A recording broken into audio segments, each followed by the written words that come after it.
Você acha que o horário político é chato? Eu também acho, mas entre nós, só eu, você e o público do Canal 25, né?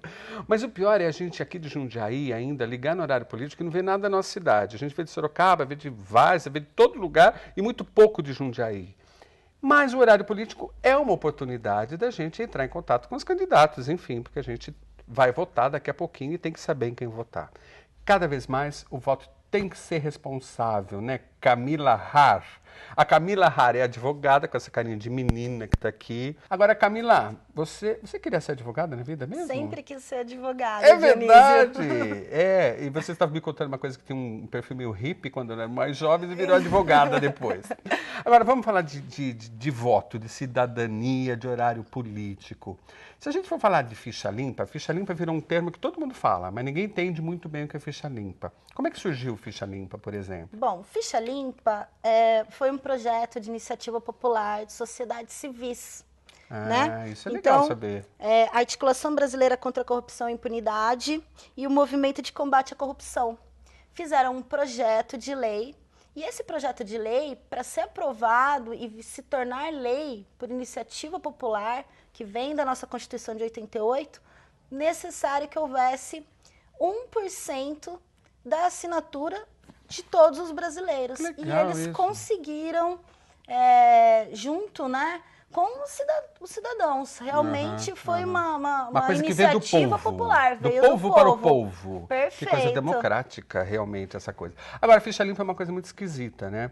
Você estava me dizendo que existe um site, inclusive, que a gente pode entrar e pesquisar, inclusive, os candidatos da cidade da gente. É isso? Perfeito. Como é que é esse site? Vamos dar para o pessoal. O www.fichalimpa.org.br. Tá, entrando Nesse lá... site você vai encontrar a história do Ficha Limpa, como surgiu a lei complementar, né? Porque só agora o Ficha Limpa tem esse efeito, porque os candidatos que não têm a Ficha Limpa não podem se candidatar. De fato. De fato. A partir desta eleição? A partir desta eleição. É isso que é bacana, né? Entrou em 2010, foi sancionado em 2010 pelo presidente Lula, mas houve uma discussão de que a lei era inconstitucional.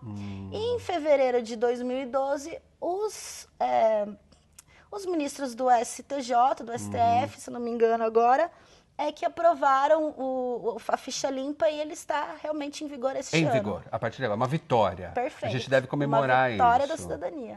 Agora, se a gente entra lá, a gente sabe que até candidatos da cidade de Jundiaí têm N processos, vários candidatos com N processos, mas eles estão participando das eleições. Quer dizer, não é o fato dele ter um processo que o impede de estar candidato a um cargo público, é isso? Perfeito. Quando você está sendo processado, ainda não houve uma sentença com trânsito em julgado. Entendi. Então, ninguém pode, né, realmente perder os direitos em razão de sofrer um processo. Entendi. O processo precisa ser julgado e ele precisa ser condenado para que ele seja, de fato, incluído nessa ação da ficha limpa. Saindo da ficha limpa, eu quero saber de você, que é jovem, que é atuante, atua lá na OAB também, enfim... Seu perfil como cidadã, já que a gente está falando de cidadania. Picoco outro dia soltou no programa lá deles, com o Ligabol, o pessoal discutindo, mas ficou desapercebido e o assunto sumiu. Achei uma pena, Picoco. Eu vou voltar à pergunta aqui. Por que em Jundiaí ninguém fala de política? É muito comum no Nordeste, no Norte do país, nas grandes capitais, as pessoas sentarem nos bares, discutirem. Tem discussões, assim, fervorosas a respeito de política. E em Jundiaí, existe um silêncio no ar a respeito de política que me incomoda. Te incomoda isso? Ou é impressão minha e essa discussão existe, só que ela não vem muito à tona? Bom, Dionísio, a minha opinião, e isso é uma questão pessoal, eu vejo o jundiaense como cidadão e crítico. Eu já morei em 5 estados brasileiros, nascida em Jundiaí. Poxa, rodou Sim, bastante, hein? Rodei bastante por conta do trabalho do meu pai. E por conta do meu trabalho hoje, eu chego a atuar praticamente em 3 estados brasileiros. Tá. Converso com muita gente sobre política. Sou atuante, inclusive, em Brasília. Vou muito para lá. E eu vejo Jundiaí, o jundiaense, como crítico e cidadão. Qualquer projeto de lei, qualquer iniciativa começa em Jundiaí. A gente vê a questão das sacolinhas. O jundiaense ficou 2 anos com a sacolinha, Isso é verdade. até ir para São Paulo e entrarem com uma ação popular. Né? O cadastramento biométrico começa em Jundiaí. Mas é por isso que eu faço a pergunta, porque talvez existam as discussões mais fechadas dentro dos seus grupos partidários. Perfeito. O que eu sinto falta, e que talvez o Picoco também tenha se referido a isso, é essa discussão mais de barzinho, mais pública, mais solta, mais na família, mais com os amigos. É isso que eu sinto que não rola. Como ele disse, eu sou suspeita. E eu acho o jundiaense muito educado, eu acho que ele é muito sério, eu acho que ele leva muito em consideração essa questão. Então não é uma questão para se discutir no barzinho, é uma questão realmente para se discutir na Ordem dos Advogados, quando eles fizeram aqui em Jundiaí uma reunião com os partidos e com os candidatos, né? Eu e eu concordo vejo médio também com você. que o jundiaense ele não está querendo te convencer, ele vai votar naquele candidato e ponto. Entendi. Isso eu concordo também. Eu concordo com uma coisa e discordo de outra. Eu concordo que ele tem o voto dele resolvido e ele não quer falar muito do voto dele. É uma coisa... E graças a Deus o voto é secreto e cada um vota em quem quer. Esta é a democracia brasileira, graças a Deus, não é? Mas, ao mesmo tempo, eu acho que política também se faz no barzinho. Eu não acho que política... O ambiente político ele não está restrito à OAB, às reuniões de partido. Ela tem que estar nos entremeios sociais, no meu condomínio, na minha família, conversar com os meus amigos, numa reunião comendo uma pizza.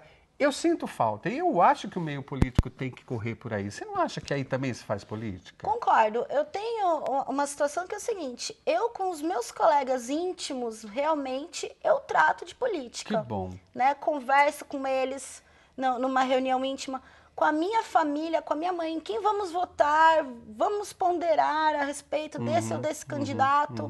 Né? Eu vejo que tem essa situação. Adorei falar com você. Você volta? Volto. Não é gostoso, gente? A gente falar com pessoas que têm opiniões. E olha, é tão enriquecedor isso. É esse papo que eu queria que rolasse no barzinho. Mas antes de ir embora, eu sei que você tem mais um site, não é? Para dar para o pessoal? Para também ajudar a esclarecer, a pesquisar, a tirar dúvidas. Lá está cheio de perguntas frequentes também, não é? Perfeito. Tem o site que é o www.tse.org.br, que eu entendo que é de relevância, porque lá você vai tirar dúvidas, você vai pesquisar com relação a essas questões frequentes, com relação à propaganda eleitoral, propaganda partidária, diferença entre essas duas situações. Que bacana. E, inclusive, poder poder pesquisar os processos, né? Que o seu candidatos. candidato venha a ter, se é um processo grave ou não, né? Se é uma situação processual ou se é uma situação realmente complicada. E você julgue se é grave ou não e faça o seu julgamento e tire as suas conclusões, porque isso ninguém substitui, não é? Tem uma hora que a gente pode ouvir a opinião de um, a opinião do outro, concordar, discordar, mas na hora de tomar decisão, quem toma a decisão é você. Obrigado, meu bem. Obrigada. Adorei você ter Agradeço vindo, o volta convite. sempre.